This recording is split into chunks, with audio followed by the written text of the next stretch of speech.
तो कैसे हैं आप लोग? उम्मीद है बहुत अच्छे होंगे।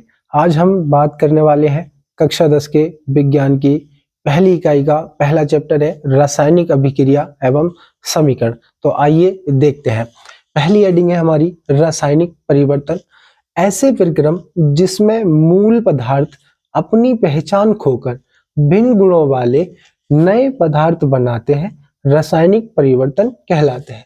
तो मूल पदार्थ अपनी पहचान खोकर, यानी कि मूल अवस्था होगी, उससे कुछ टाइम के बाद वो दूसरी अवस्था में परिवर्तित हो जाएगा, या फिर कह सकते हैं नई अवस्था में वो चला जाएगा। तो उसी को हम क्या कहेंगे? रासायनिक परिवर्तन कहते हैं।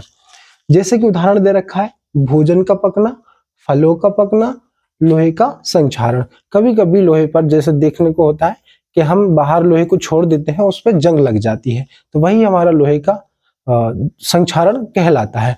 और किसी पदार्थ का जलना, जैसे लकड़ी वगैरह का जलना आदि, ये हमारे क्या होते हैं? रासायनिक परिवर्तन होते हैं। और रासायनिक परिवर्तन को ही हम रासायनिक अभिक्रिया भी कहते हैं।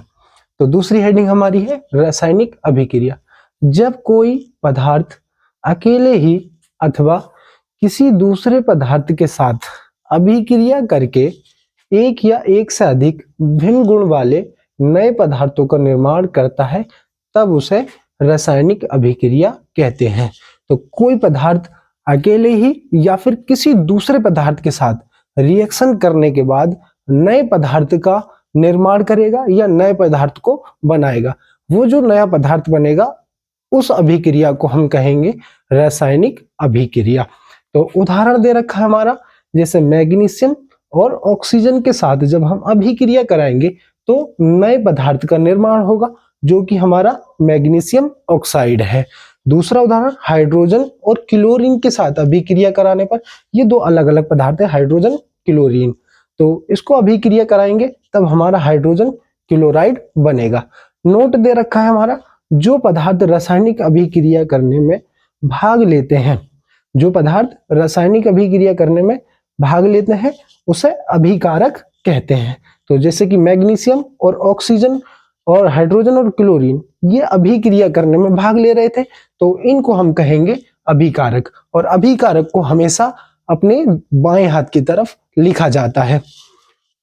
तथा रासायनिक अभिक्रिया के फलस्वरूप बने पदार्थ को उत्पाद या प्रतिफल कहते हैं। जैसे ही रासायनिक अभिक्रिया होती है, कोई नया पदार्थ बनेगा, जो नया पदार्थ बना जैसे कि मैग्नीशियम ऑक्साइड और हाइड्रोजन क्लोराइड, इसको हम कहेंगे उत्पाद या फिर प्रतिफल। और प्रतिफल को हम हमेशा अपने दाएं हाथ की तरफ लिखते हैं एरो के सामने। बच्चों स्क्रीनशॉट ले लीजिए। आइए अब देखते हैं रासायनिक अभिक्रियाओं के लक्षण एवं विशेषताएं। तो पहली विशेषता हमारी दे रखी है ताप या प्रकाश का उत्सर्जन। रासायनिक अभिक्रियाओं के फलस्वरूप ताप में परिवर्तन या प्रकाश का उत्सर्जन होता है। जैसे ही रासायनिक अभिक्रिया होती है उसके फलस्वरूप ताप में परिवर्तन होगा या प्रकाश का उत्सर्जन होता है। तो जैसे एग्जाम्पल दे रखा है, मैग्नीशियम को वायु में जलाने पर मैग्नीशियम ऑक्साइड बनता है जो कि सफेद राख देता है, तथा ताप या चकाचौंध वाले प्रकाश का उत्सर्जन होता है। चकाचौंध यानी कि बहुत ज्यादा प्रकाश के साथ में निकलना, चमक के साथ निकलना। तो मैग्नीशियम प्लस ऑक्सीजन की अभिक्रिया कराने पर या जलाने पर हमें मैग्नीशियम ऑक्साइड प्राप्त हुआ, साथ में हमारा ताप भी देखने को मिलेगा और प्रकाश का उत्सर्जन होगा। ठीक है, अगली हमारी है अवक्षेप का बनना। अवक्षेप एक ठोस पदार्थ है जो रासायनिक अभिक्रियाओं के फलस्वरूप विलयन से पृथक हो जाता है।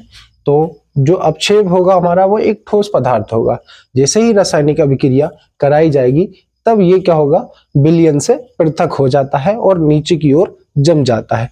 जैसे हमारा लेड नाइट्रेट के घोल में पोटेशियम आयोडाइड की अभिक्रिया कराई जाती है, तब पोटेशियम नाइट्रेट और लेड आयोडाइड का पीला अवक्षेप प्राप्त होता है। अगली है गैस की उत्पत्ति। कुछ अभिक्रियाओं के फलस्वरूप गैस उत्पन्न होती है, लेकिन कुछ अभिक्रियाओं में गैस की उत्पत्ति नहीं होती। तो जैसे हमारा एग्जाम्पल दे रखा है जिंक प्लस हाइड्रोजन सल्फेट, या कह सकते हैं हम सल्फ्यूरिक एसिड। तो जिंक सल्फेट और हाइड्रोजन गैस यहाँ पर क्या हो रही है, उत्पत्ति हो रही है। अगला है रंग परिवर्तन। कुछ रासायनिक अभिक्रियाओं में पदार्थों के रंग में भी परिवर्तन होता है। तो कुछ ऐसी अभिक्रियाएं होती हैं जिसमें पदार्थों के रंग में बदलाव आएगा या परिवर्तन होगा। तो पहला एग्जाम्पल दे रखा है, जैसे अभी हम ऊपर पढ़ के आ चुके हैं कि लेड नाइट्रेट और पोटेशियम आयोडाइड की अभिक्रिया कराने पर पोटेशियम नाइट्रेट बना था और लेड आयोडाइड का कैसा, पीला अवक्षेप प्राप्त हुआ था। किस प्रकार का, पीला अवक्षेप प्राप्त हुआ था। तो इससे हमें पता चलता है कि रासायनिक अभिक्रियाओं के दौरान पदार्थों के रंग में परिवर्तन होता है। अगला हमारा 5वां नंबर है अवस्था में परिवर्तन। कुछ रासायनिक अभिक्रियाओं के फलस्वरूप पदार्थों की अवस्था में भी परिवर्तन होते हैं। तो जैसे रासायनिक अभिक्रिया होगी उसकी अवस्था में भी परिवर्तन होगी। अवस्था मतलब जैसे कि 3 अवस्थाएं होती हैं, ठोस, द्रव, गैस। ये अवस्थाएं होती हैं, जैसे कि इसका एग्जाम्पल देख लेते हैं हम। एग्जाम्पल है, जैसे मोमबत्ती को हम जलाते हैं तो कुछ भाग मोमबत्ती का जलने के बाद द्रवित हो जाता है और कुछ भाग क्या होता है, वाष्प में परिवर्तित हो जाता है। तो मोम पहले हमारा क्या था, ठोस था, उसके बाद जलने के बाद क्या हुआ, द्रव बना और गैस में परिवर्तित हो जाता है। स्क्रीनशॉट ले लीजिए। आइए बात करते हैं अगली हेडिंग की, रासायनिक समीकरण। तो किसी भी रासायनिक अभिक्रिया में भाग लेने वाले अभिकारकों तथा उत्पादों को प्रतीकों तथा सूत्रों की सहायता से निरूपित या संक्षिप्त करने की विधि रासायनिक समीकरण कहलाती है। तो किसी भी रासायनिक अभिक्रिया में जो अभिकारक भाग लेते हैं और जो नए पदार्थ बनते हैं जिसको उत्पाद बोला जाता है, उनका संक्षिप्त रूप लिखना या कह सकते हैं उसको सूत्रों की सहायता से लिखना ही हमारी रासायनिक समीकरण कहलाती है। जैसे कि हम पहले पढ़ चुके हैं रासायनिक अभिक्रिया, मैग्नीशियम प्लस ऑक्सीजन की अभिक्रिया कराने पर मैग्नीशियम ऑक्साइड बना था। तो ये तो हमारी रासायनिक अभिक्रिया है। इसका जो संक्षिप्त रूप होगा यह कह सकते हैं इसको प्रतीकों की सहायता से या सूत्रों की सहायता से ही लिखना हमारा रासायनिक अभिक्रिया कहलाएगा। जैसे मैग्नीशियम का सूत्र हमारा Mg होता है, ऑक्सीजन का O2 होता है और मैग्नीशियम ऑक्साइड का MgO होता है। अगला हेडिंग हमारा असंतुलित रासायनिक समीकरण। ऐसे समीकरण जिसमें विभिन्न तत्वों, एक या अधिक तत्व, एक हो सकता है या अधिक, के परमाणुओं की संख्या, इन तत्वों के परमाणुओं की संख्या समीकरण के दोनों पक्षों में, कौन से पक्ष, दोनों पक्षों में, अभिकारक और उत्पाद के पक्षों में बराबर नहीं होती है, तब उस समीकरण को हम असंतुलित या ढांचा या कंकाली समीकरण कहते हैं। तो जैसे एग्जांपल दे रखा है मैग्नीशियम और ऑक्सीजन, इधर बना हमारा मैग्नीशियम ऑक्साइड, ठीक है। तो हमारा अभिकारक है Mg यानी कि मैग्नीशियम दे रखा है, यहाँ पर एक परमाणु संख्या है इसकी, इधर ऑक्सीजन की 2 दे रखी है, लेकिन मैग्नीशियम की इधर 1 है और इधर ऑक्सीजन की 1 है। इधर तो ऑक्सीजन की 2 परमाणु संख्या थी लेकिन इधर 1 रही है।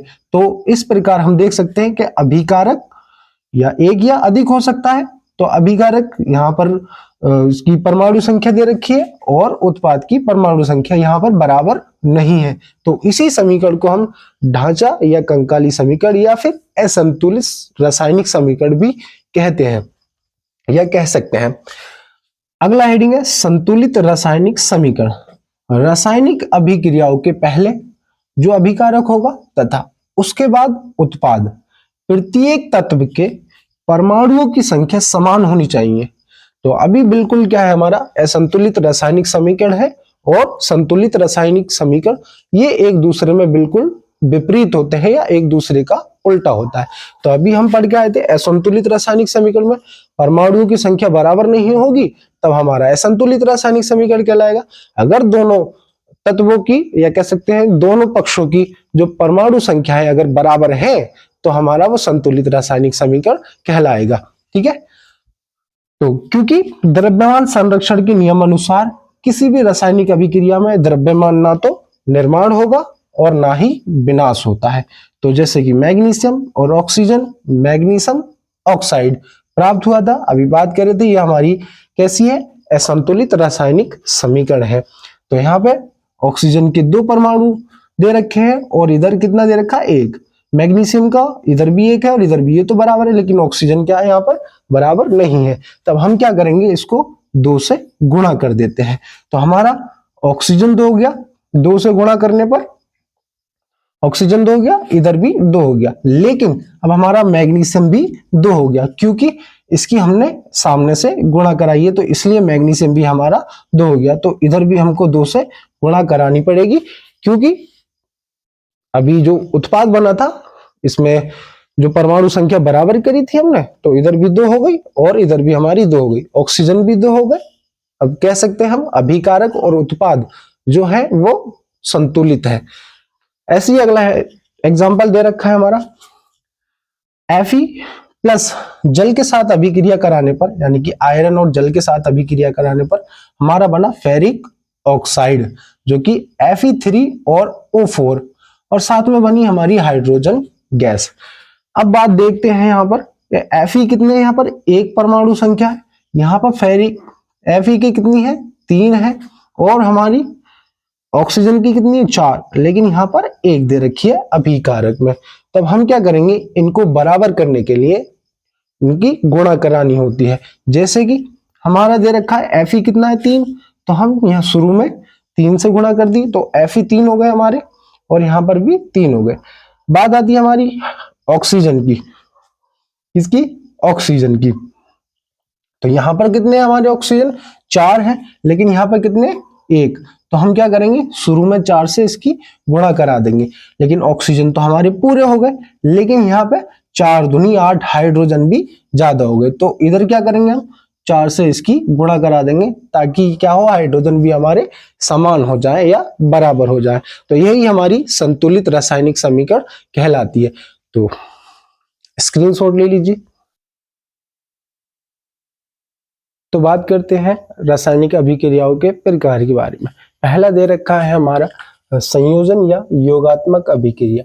वे अभिक्रियाएं जिनमें एक या अधिक तत्व या यौगिक संयुक्त होकर यानी कि जुड़कर अभिक्रिया के पश्चात एकल यौगिक बनाते हैं। एकल का मतलब होता है सिंगल, ठीक है। संयोजन या योगात्मक अभिक्रिया कहलाती है।